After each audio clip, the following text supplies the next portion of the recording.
hari ini Kak Kesha senang banget loh karena bisa jumpa lagi bareng sama adik-adik semua walaupun melalui YouTube channel ini. Adik-adik, 1 Timotius 4 ayat 12 berkata, "Janganlah orang menganggap engkau rendah karena engkau muda. Jadilah teladan bagi orang-orang percaya dalam perkataanmu, dalam tingkah lakumu, dalam kasihmu, dalam kesetiaanmu, dan dalam kesucianmu." Adik-adik harus tetap teladan ya dimanapun adik-adik semua berada. Nah adik-adik, sebelumnya yuk kita mau sama-sama saksikan tayangan berikut ini.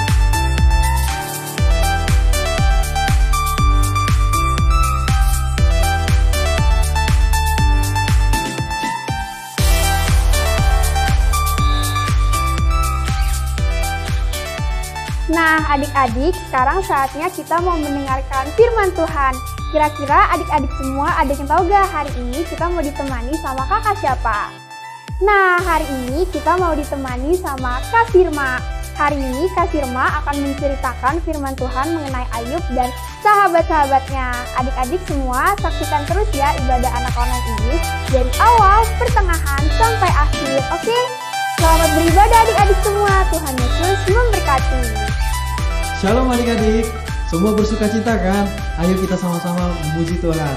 Bertepuk tangan dan elukan-elukan Tuhan. Haleluya.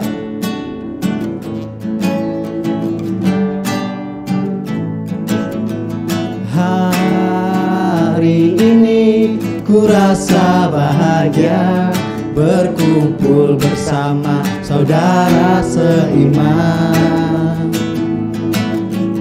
Tuhan Yesus telah satukan kita tanpa memandang di antara kita. Semuanya bergandengan tangan. Bergandengan tangan dalam kasih, dalam satu kasih, berjalan dalam terang kasih Tuhan. Kau sahabatku, kau saudaraku, tiada yang dapat memisahkan kita. Kau sahabatku, kau saudaraku, tiada yang dapat memisahkan kita. Sekali lagi katakan. Hari ini ku rasa bahagia berkumpul bersama saudara seiman. Tuhan Yesus, Tuhan Yesus telah satukan kita tanpa memandang di antara kita. Bergandengan tangan. Bergandengan tangan dalam kasih, dalam satu hati, berjalan dalam terang kasih Tuhan. Kau siapa? Kau sahabatku, kau saudaraku, tiada yang dapat memisahkan kita. Kau sahabatku, kau saudaraku, tiada yang dapat memisahkan kita. Sekali lagi katakan, kau sahabatku, kau sahabatku, kau saudaraku, tiada yang dapat memisahkan kita. Kau sahabatku, kau saudaraku, tiada yang dapat memisahkan kita. Tiada yang dapat, tiada yang dapat memisahkan kita. Tiada yang dapat memisahkan kita. Adik-adik, kita akan menyembah Tuhan. Mari kita siapkan hati kita untuk memberikan yang terbaik bagi Tuhan. Haleluya Tuhan, kami mau menyembah-Mu. Kau baik Tuhan, Kau baik. Kami bersyukur untuk semua kebaikan-Mu. Ini waktu kami untuk menyembah-Mu Bapa. Haleluya. Banyak yang Kau perbuat di dalam hidupku. Rancangan indahmu terjadi di hidupku, Bapa yang mengerti segala yang ku perlu. Kasih-Mu sempurna nyata dalam hidupku. Semuanya sama-sama katakan, ku bersyukur Bapa, ku bersyukur Tuhan, buat kasih setiamu di dalam hidupku. Ku bersyukur,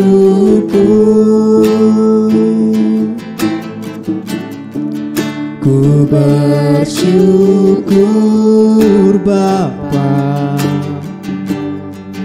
ku bersyukur Tuhan, buat kasih setiamu di dalam hidupku. Ku bersyukur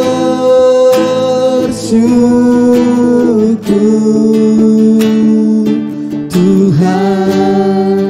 Sekali lagi dari awal sama-sama kita katakan, banyak yang Kau perbuat, banyak yang Kau perbuat di dalam hidupku. Rancangan indahmu terjadi di hidupku. Kau Bapa yang mengerti segala yang ku perlu. Kasih-Mu sempurna nyata dalam hidupku. Kami bersyukur, ku bersyukur Bapa, kami bersyukur, ku bersyukur Tuhan. Oh, buat kasih setiamu di dalam hidupku. Ku bersyukur, ku bersyukur, ku bersyukur Bapa, ku bersyukur, ku bersyukur Tuhan, buat kasih setiamu di dalam hidupku. Ku bersyukur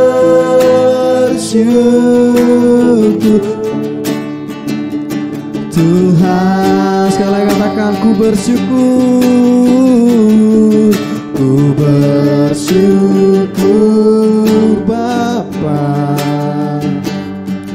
ku bersyukur Tuhan,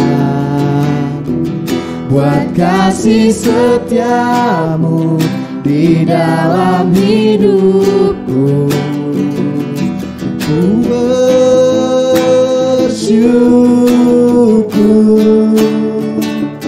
Tuhan, haleluya. Kami bersyukur Tuhan buat kebaikan-Mu. Engkau baik Bapa, Engkau baik Tuhan. Kami memuji sembah Bapa. kami meninggikan nama-Mu. Kaulah segalanya, Kaulah pengharapan kami, Kaulah sumber kekuatan dalam hidup kami. Kami memuji-Mu, kami menyembah-Mu Yesus. Kami memuji-Mu,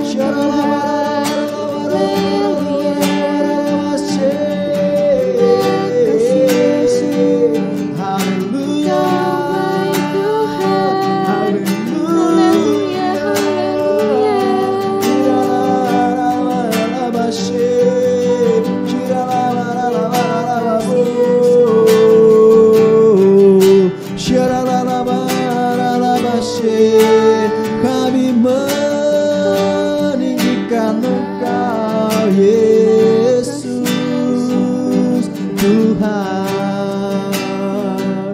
Haleluya. Ku bersyukur Bapa, ku bersyukur Tuhan, buat kasih setiamu di dalam hidupku. Ku bersyukur,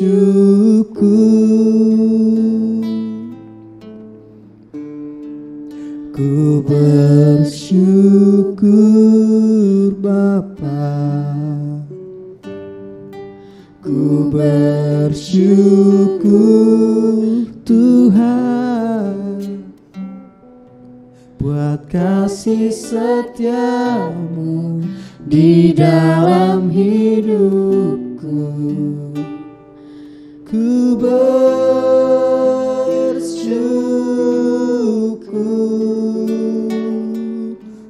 Tuhan. Shalom adik-adik, puji Tuhan, kakak mengucap syukur adik-adik masih bersemangat di bulan September minggu kedua ini. Adik-adik masih ingat gak ya? Minggu kemarin Kak Echa dan Kak Sarah bahas tentang apa ya? Nah betul sekali, membahas tentang persahabatan antara Daud dan Yonatan. Adik-adik yang di rumah pasti punya sahabat dong ya?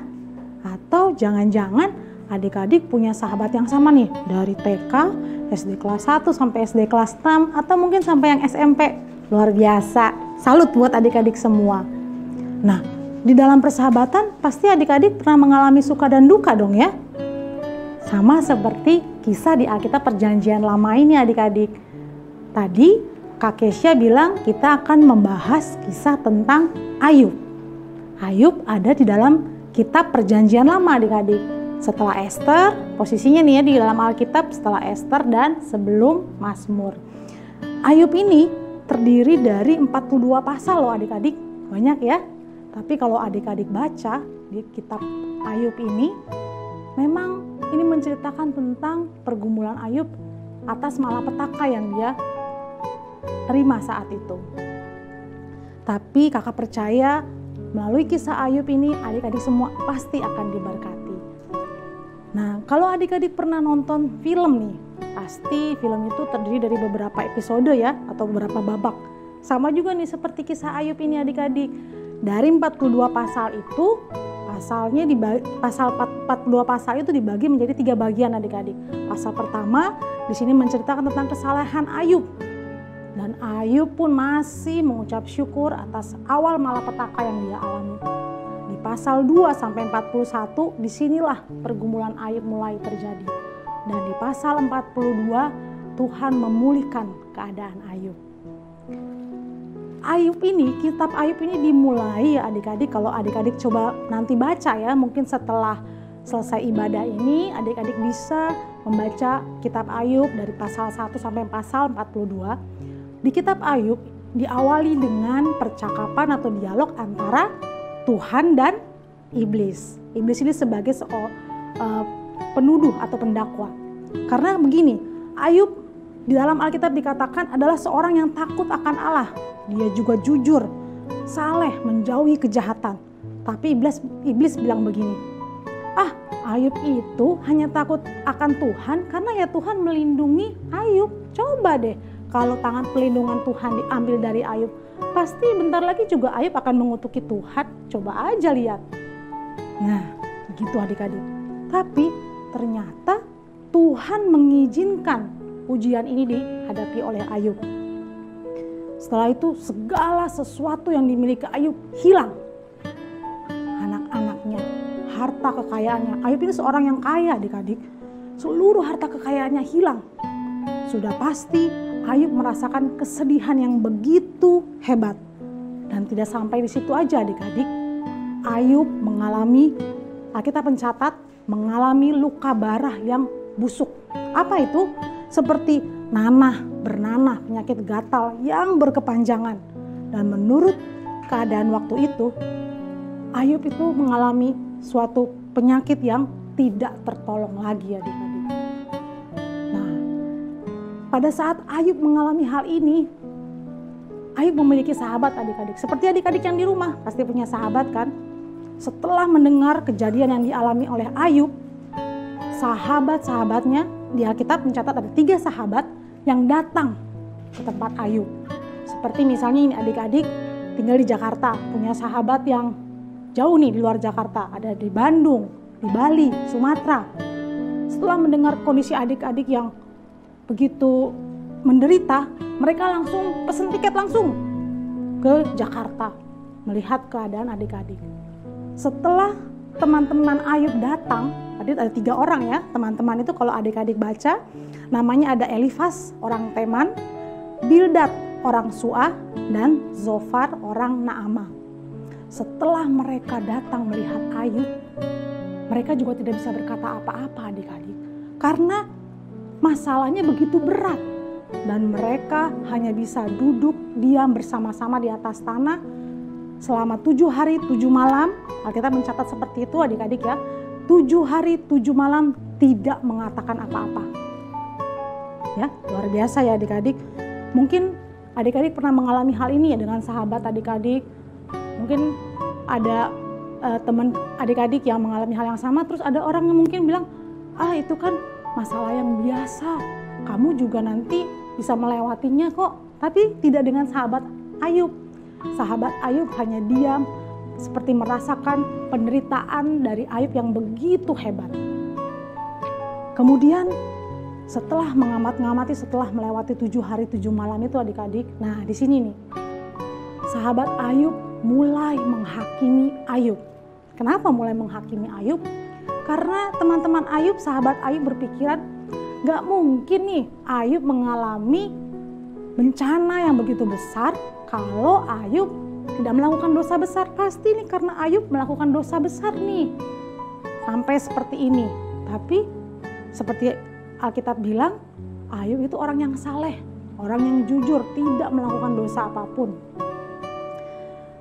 Dan ternyata Ayub dan ketiga sahabatnya ini saling berdialog, saling bercakap-cakap adik-adik.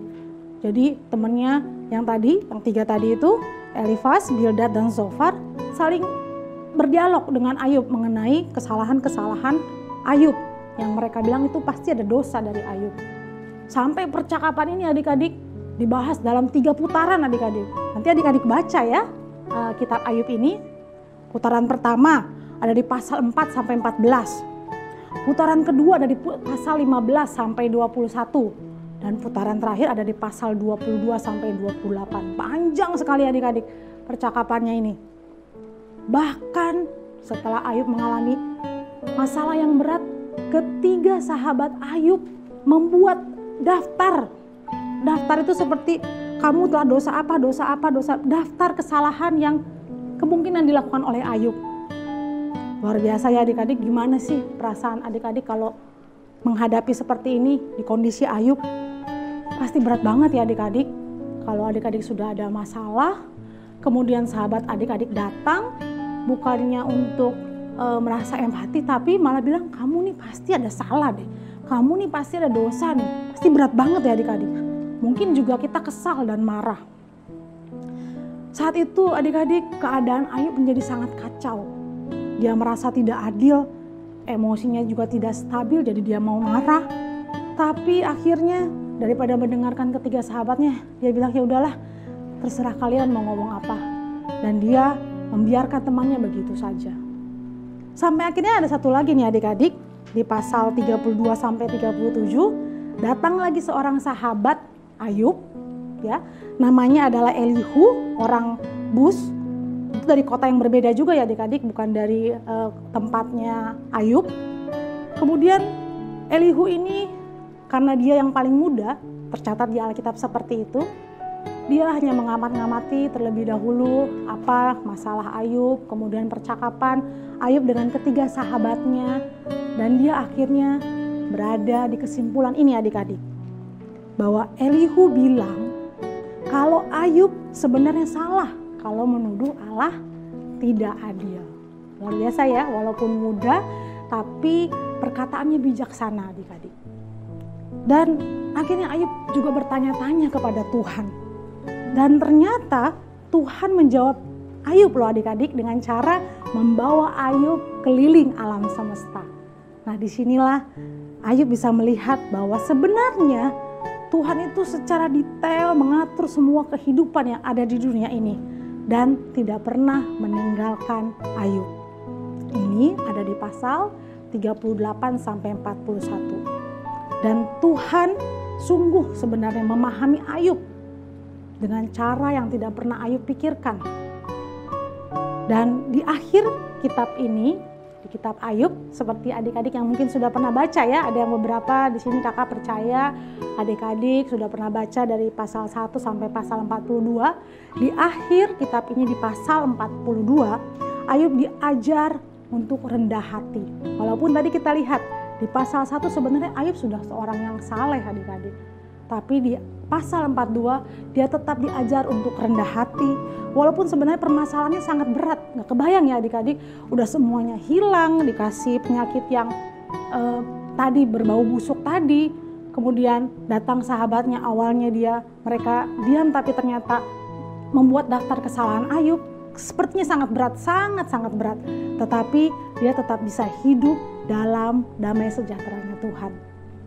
Dan seperti kita tahu, Ayub kemudian diberkati Tuhan. Nah ini yang penting nih adik-adik. Ketika Ayub kehilangan semuanya, itu bukan sebuah hukuman loh adik-adik.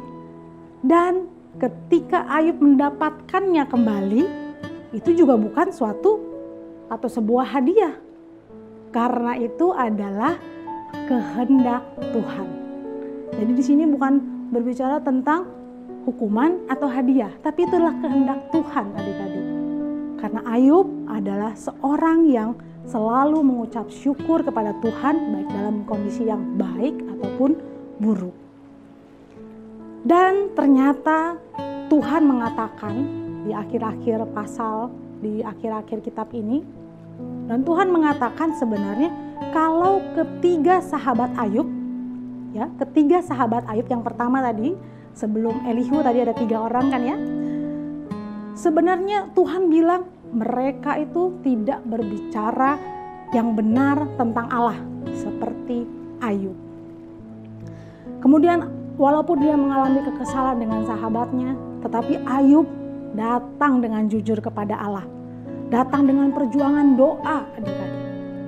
Walaupun sebenarnya Ayub yang mengalami penderitaan, tadi ya sudah kasih bilang tadi penderitaan yang begitu hebat, kan Ayub yang menderitakan. Tapi ternyata pemulihan Tuhan ajaib. Tuhan bilang kepada Ayub, dia harus berdoa syafaat bagi sahabat-sahabatnya. Padahal dia yang sakit loh, tapi Tuhan bilang dia harus mendoakan sahabat-sahabatnya.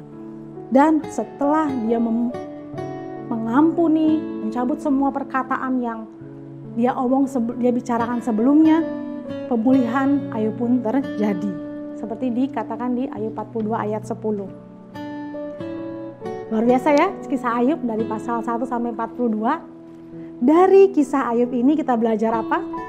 Yang pertama, ketika sahabat kita mengalami musibah, kita harus menjaga perkataan kita supaya tidak mudah menghakimi. Yang kedua, kita harus belajar menjadi bijak adik-adik ketika kita mau menasehati teman kita atau sahabat kita. sehingga tidak terjadi kekecewaan atau kepahitan. Yang ketiga, atau sebaliknya nih adik-adik, ketika kita berada di dalam posisi Ayub, kita juga diajar untuk tidak mudah kecewa. Ya, ada 3 poin tadi ya yang tadi kita pelajari dari kisah Ayub ini. Selain itu, adik-adik ada lagi, kita juga diajar untuk membawa semua masalah kita, penderitaan kita, kesukaran yang kita alami kepada siapa? Betul sekali, kepada Tuhan Yesus kita. Dan yang sangat penting adalah kita harus percaya. Kita harus apa adik-adik? Kita harus percaya kalau Allah peduli dengan kita. Jadi kita harus apa adik-adik? Percaya. Kita harus percaya kalau Allah peduli dengan kita. Peduli dengan kakak, peduli dengan adik-adik, peduli dengan mama papa, peduli dengan semuanya. Dan kita sebenarnya adik-adik pasti akan diproses dengan orang-orang yang sering kita temui. Siapa sih orang-orang yang kita temui? Ya mungkin tadi itu sahabat kita atau orang tua kita. Kalau dengan orang-orang yang jarang kita temui, misalnya orang yang ketemu di warung mana gitu, kita kesenggol dikit sama orang itu tadi, kita nggak merasa udahlah nanti juga nggak ketemu lagi.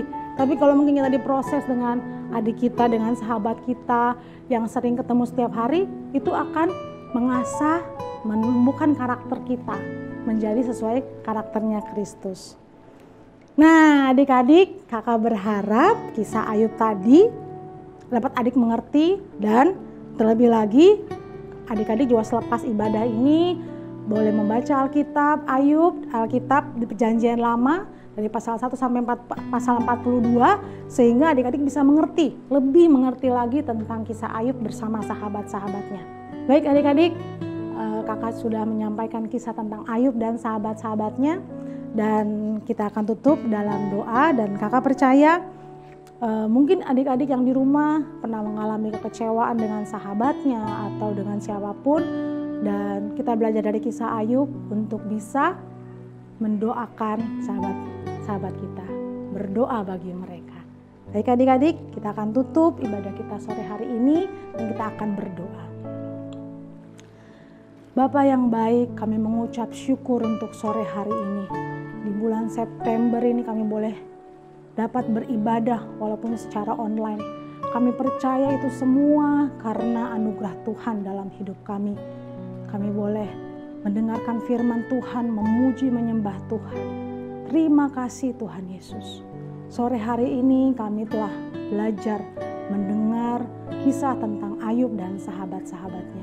Kiranya kami boleh mengerti Tuhan apa yang kami dapatkan dari kisah ini. Kiranya Roh Kudus-Mu Tuhan jamah semua anak-anak yang melihat, menonton ibadah online sore hari ini. Engkau jamah mereka satu persatu Tuhan, baik dari kelas balita, pratama, madya, tunas, bahkan mama papa yang mendampingi semua anak-anak. Jamah mereka Tuhan Yesus. Terlebih lagi kalau sore hari ini kami mau berdoa untuk sahabat-sahabat kami. Kami mengucap syukur Tuhan, dimanapun sahabat-sahabat kami berada, Engkau pakai mereka Tuhan untuk boleh saling membangun dalam iman, saling menopang dalam sukacita yang berasal daripada Engkau Tuhan Yesus. Mungkin kalau ada teman-teman yang pernah mengalami kekecewaan dengan sahabat adik-adik, kakak berdoa dari tempat ini, kakak berdoa kiranya pemulihan terjadi atas adik-adik semua. Hubungan dengan sahabat boleh kembali dipulihkan sehingga semua adik-adik boleh mengucap syukur, bersukacita, memuji Tuhan senantiasa. Terima kasih Bapa, kami percaya firman Tuhan yang dibagikan sore hari ini akan memberkati semua adik-adik dimanapun mereka berada. Apapun kondisi mereka sore hari ini Tuhan, jamahlah mereka Tuhan Yesus. Kekuatan penghiburan yang berasal dari Tuhan mengalir atas semua adik-adik dan semua orang tua yang mendampingi. Terima kasih Tuhan Yesus, kiranya Engkau boleh mempertemukan kami kembali Tuhan untuk ibadah minggu depan dengan pembahasan yang luar biasa mengenai Engkau Tuhan Yesus. Terima kasih Bapa, dalam nama Tuhan Yesus kami sudah berdoa dan mengucap syukur. Amin. Adik-adik, gimana tadi firman Tuhan yang disampaikan sama Kak Sirma? Pastinya adik-adik semua diberkati kan? Nah, adik-adik, sekarang waktunya kakak untuk pamit undur diri. Ada kuis. Oh iya, mana? Oh iya, ada kuisnya. Oh iya, adik-adik, sekarang Kak Kesha mau bacain kuisnya karena hari ini ada kuis. Sekarang Kak Kesha mau bacain ya. Pertanyaannya yang pertama, di manakah kisah Ayub terjadi? Yang kedua, siapakah nama keempat sahabat Ayub dan dari manakah mereka berasal?